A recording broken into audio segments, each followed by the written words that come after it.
लीजिए सुनिए जयशंकर प्रसाद की लिखी कहानी सलीम। वाचन समीर गोस्वामी का है। पश्चिमोत्तर सीमा प्रांत में एक छोटी सी नदी के किनारे पहाड़ियों से घिरे हुए उस छोटे से गांव पर संध्या अपनी धुंधली चादर डाल चुकी थी। प्रेम कुमारी वासुदेव के निमित्त पीपल के नीचे दीपदान करने पहुंची।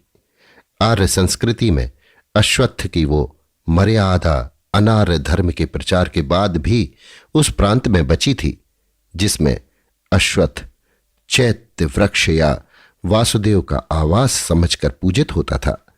मंदिरों के अभाव में तो बोधि वृक्ष ही देवता की उपासना का स्थान था। उसी के पास लेखराम की बहुत पुरानी परचून की दुकान और उसी से सटा हुआ छोटा सा घर था। बूढ़ा लेखराम एक दिन जब रामा राम जय जय रामा कहता हुआ इस संसार से चला गया, तब से वो दुकान बंद थी। उसका पुत्र नंदराम सरदार संत सिंह के साथ घोड़ों के व्यापार के लिए यारकंद गया था। अभी उसके आने में विलंब था। गांव में 10 घरों की बस्ती थी, जिसमें 2-4 खत्रियों के और एक घर पंडित लेखराम मिसर का था। वहां के पठान भी शांतिपूर्ण व्यवसायी थे, इसलिए वजीरियों के आक्रमण से वो गांव सदा सशंक रहता था। गुल मोहम्मद खां 70 वर्ष का बूढ़ा उस गांव का मुखिया प्रायः अपनी चारपाई पर अपनी चौपाल में पड़ा हुआ काले नीले पत्थरों की चिकनी मनियों की माला अपनी लंबी लंबी उंगलियों में फिराता हुआ दिखाई देता। कुछ लोग अपने ऊंट लेकर वनिज व्यापार के लिए पास की मंडियों में गए थे। लड़के बंदूक के लिए पहाड़ियों के भीतर शिकार के लिए चले गए थे। प्रेम कुमारी दीपदान और खीर की थाली वासुदेव को चढ़ाकर अभी नमस्कार कर रही थी कि नदी के उतार में अपनी पतली दुबली काया में लड़खड़ाता हुआ एक थका हुआ मनुष्य उसी पीपल के पास आकर बैठ गया। उसने आश्चर्य से प्रेम कुमारी को देखा। उसके मुंह से निकल पड़ा, काफिर। बंदूक कंधे पर रखे और हाथ में एक मरा हुआ पक्षी लटकाए वो दौड़ता चला आ रहा था। पत्थरों की नुकीली चट्टानें उसके पैर को छूती ही न थी। मुंह से सीटी बज रही थी।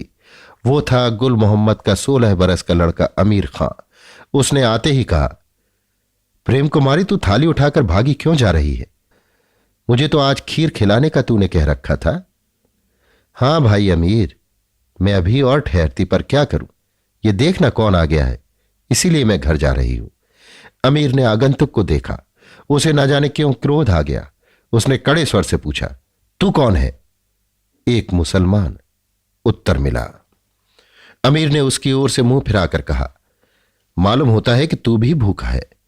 चल, तुझे बाबा से कहकर कुछ खाने को दिलवा दूंगा। हां, इस खीर में से तो तुझे नहीं मिल सकता। चलना वहीं जहां आग जलती दिखाई दे रही है। फिर उसने प्रेम कुमारी से कहा, तुम मुझे क्यों नहीं देती? वो सब आ जाएंगे, तब तेरी खीर मुझे थोड़ी ही सी मिलेगी। सीटियों के शब्द से वायुमंडल गूंजने लगा। नटखट अमीर का हृदय चंचल हो उठा। उसने ठुनक कर कहा, तू मेरे हाथ पर ही देती जा और मैं खाता जाऊं। प्रेम कुमारी हंस पड़ी। उसने खीर दी। अमीर ने उसे मुंह से लगाया था कि नवागंतुक मुसलमान चिल्ला उठा। अमीर ने उसकी ओर अब की बड़े क्रोध से देखा। शिकारी लड़के पास आ गए थे। वे सबके सब अमीर की तरह लंबी चौड़ी हड्डियों वाले, स्वस्थ, गोरे और स्फूर्ति से भरे हुए थे। अमीर खीर मुंह में डालते हुए न जाने क्या कह उठा और लड़के आगंतुक को घेर कर खड़े हो गए।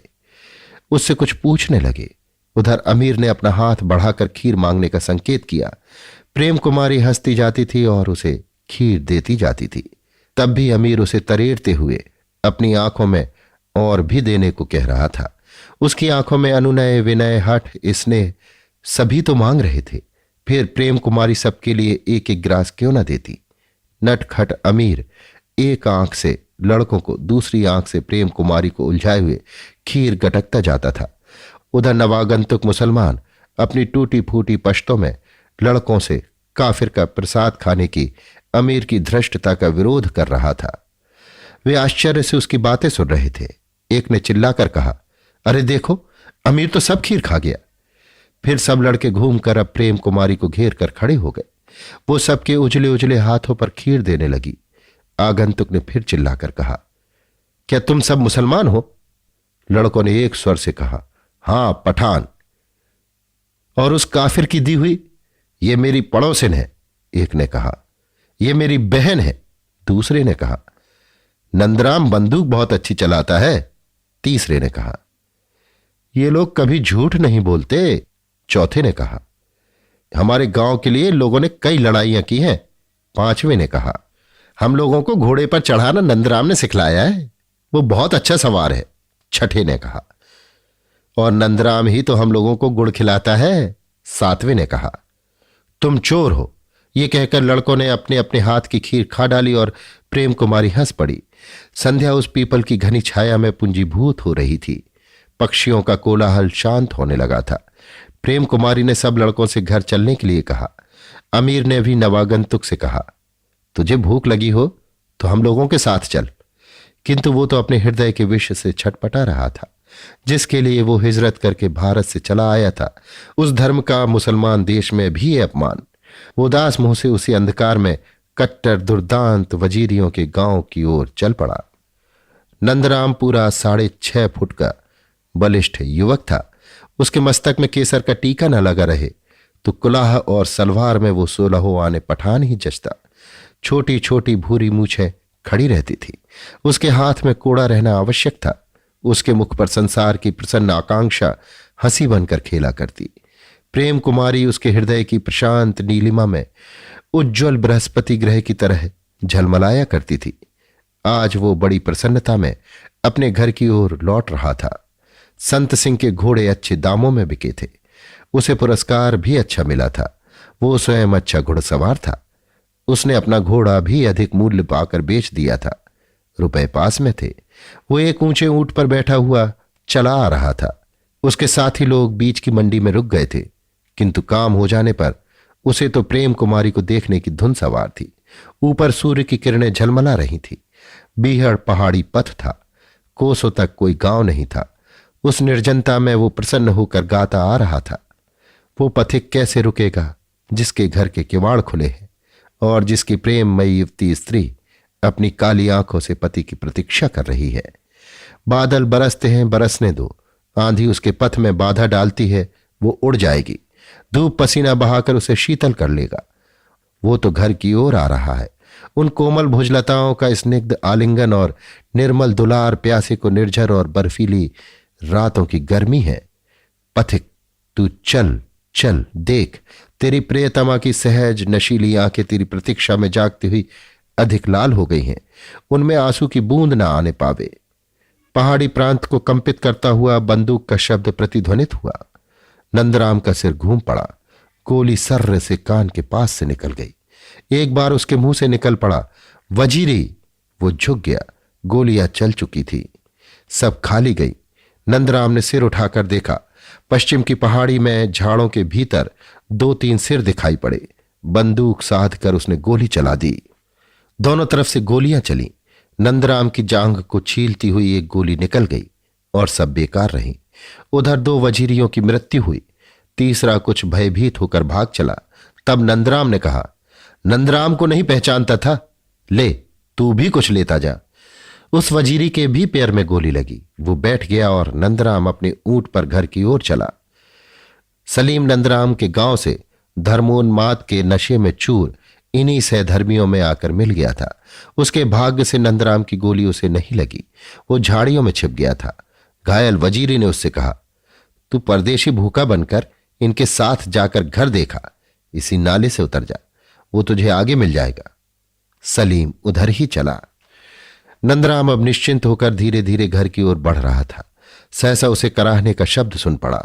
उसने ऊंट रोककर सलीम से पूछा, क्या है भाई, तू कौन है? सलीम ने कहा, भूखा परदेशी हूं, चल भी नहीं सकता, 1 रोटी और 2 घूंट पानी।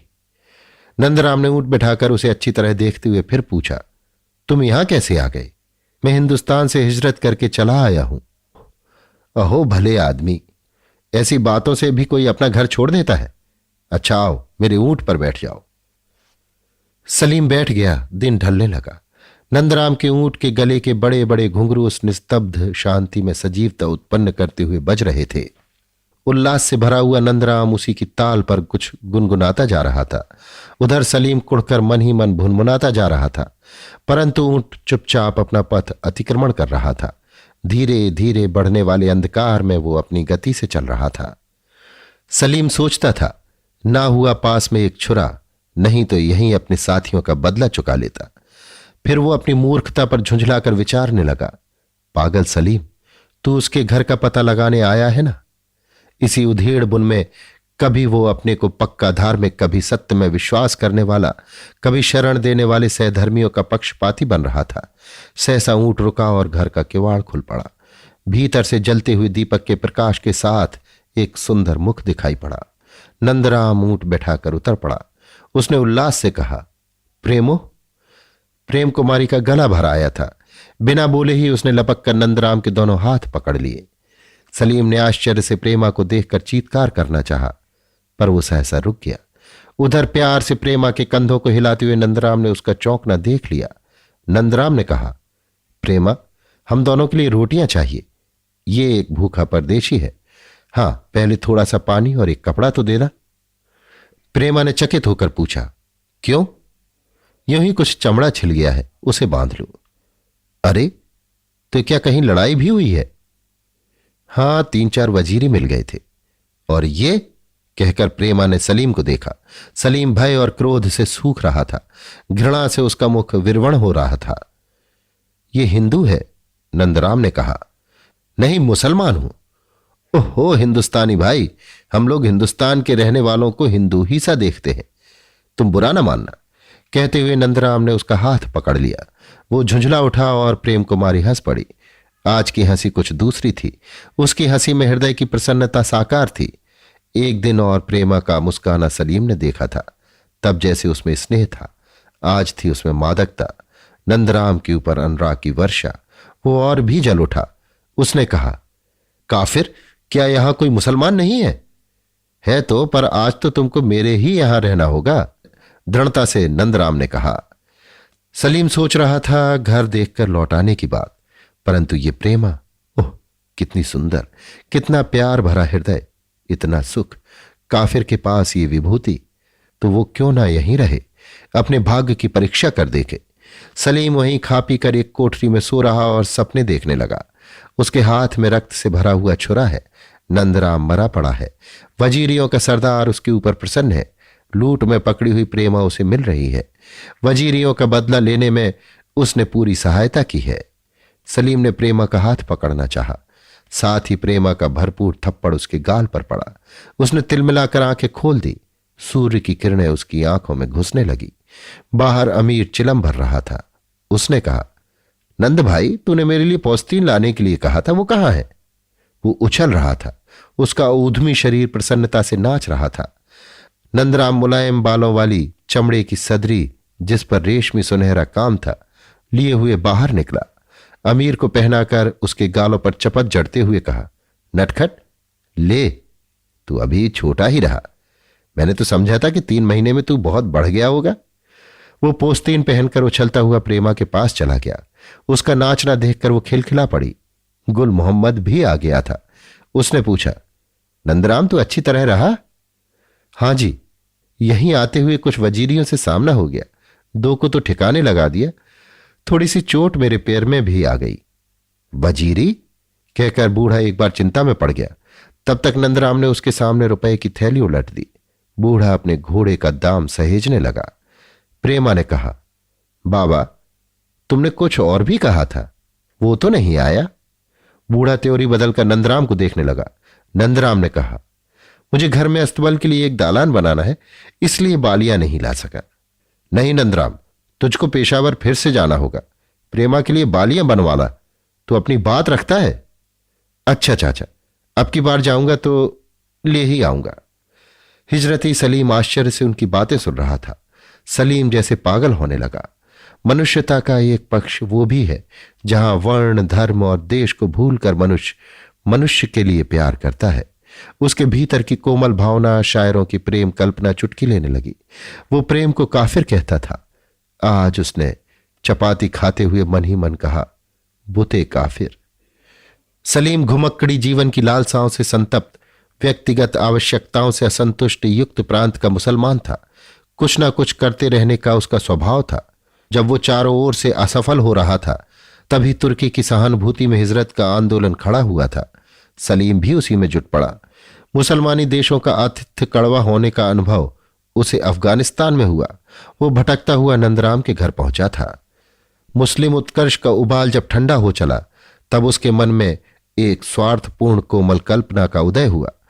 वो सूफी कवियों सा सौंदर्योपासक बन गया। नंदराम के घर का काम करता हुआ वो जीवन बिताने लगा। उसमें भी बुते काफिर को उसने अपनी संसार यात्रा का चरम लक्ष्य बना लिया। प्रेमा उससे साधारणतः हंसती बोलती और काम के लिए कहती। सलीम उसके लिए खिलौना था। दो मन दो विरुद्ध दिशाओं में चलकर भी नियति से बाध्य थे एकत्र रहने के लिए।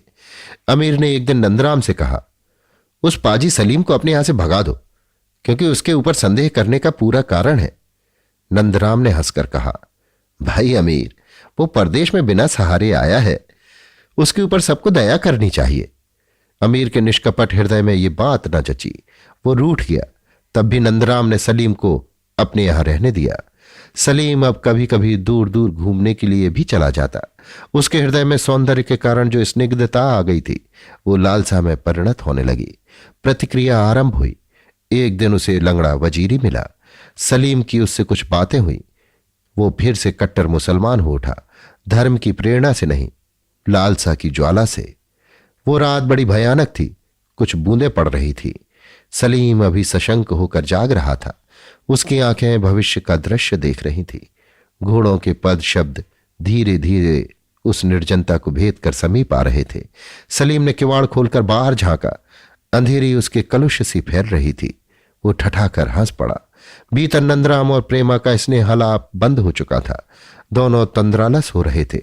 सहसा गोलियों की कड़कड़ाहट सुनी। सारे गांव में आतंक फैल गया। वजीरी वजीरी, उन 10 घरों में जो भी कोई अस्त्र चला सकता था बाहर निकल पड़ा। 80 वजीरियों का दल चारों ओर से गांव को घेरे में करके भीषण गोलियों की बौछार कर रहा था। अमीर और नंदराम बगल में खड़े होकर गोली चला रहे थे। कारतूसों की परतल्ली उनके कंधों पर थी। नंदराम और अमीर दोनों के निशाने अचूक थे। अमीर ने देखा कि सलीम पागलों सा घर में घुसा जा रहा है। वो भी भरी गोली चलाकर उसके पीछे नंदराम के घर में घुसा। 20 वजीरी मारे जा चुके थे। गांव वाले भी घायल और मृतक हो रहे थे। उधर नंदराम की मार से वजीरियों ने मोर्चा छोड़ दिया था। सब भागने की धुन में थे। सहसा घर में से चिल्लाहट सुनाई पड़ी। नंदराम भीतर चला गया। उसने देखा प्रेमा के बाल खुले हैं। उसके हाथ में रक्त से रंजित एक छुरा है। एक वजीरी वहीं घायल पड़ा है और अमीर सलीम की छाती पर चढ़ा हुआ कमर से छुरा निकाल रहा है। नंदराम ने कहा, यह क्या है अमीर? चुप रहो भाई, इस पाजी को पहले। ठहरो अमीर, हम लोगों का शरणागत है। कहते हुए नंदराम ने उसका छुरा छीन लिया, किंतु दुर्दांत युवक पठान कटकटाकर बोला, इस सुअर के हाथ नहीं नंदराम, तुम हट जाओ, नहीं तो मैं तुमको गोली मार दूंगा। मेरी बहन पड़ोसिन का हाथ पकड़कर खींच रहा था इसके हाथ। नंदराम आश्चर्य से देख रहा था। अमीर ने सलीम की कलाई ककड़ी की तरह तोड़ ही दी। सलीम चिल्लाकर मूर्छित हो गया। प्रेमा ने अमीर को पकड़कर खींच लिया। उसका रणचंडी वेश शिथिल हो गया था। सहज नारी सुलभ दया का आविर्भाव हो रहा था। नंदराम और अमीर बाहर आए। वजीरी चले गए।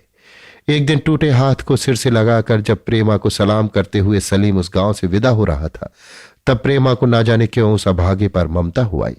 उसने कहा, सलीम, तुम्हारे घर पर कोई और नहीं है तो वहां जाकर क्या करोगे? यहीं पड़े रहो। सलीम रो रहा था। वो अब भी हिंदुस्तान जाने के लिए इच्छुक नहीं था, परंतु अमीर ने कड़क कर कहा, प्रेमा, इसे जाने दो, इस गांव में ऐसे पाजियों का काम नहीं। सलीम पेशावर में बहुत दिनों तक भीख मांगकर खाता और जीता रहा। उसके बुते काफिर वाले गीत को लोग बड़े चाव से सुनते थे। अभी आप सुन रहे थे जयशंकर प्रसाद की लिखी कहानी सलीम। वाचन समीर गोस्वामी का था।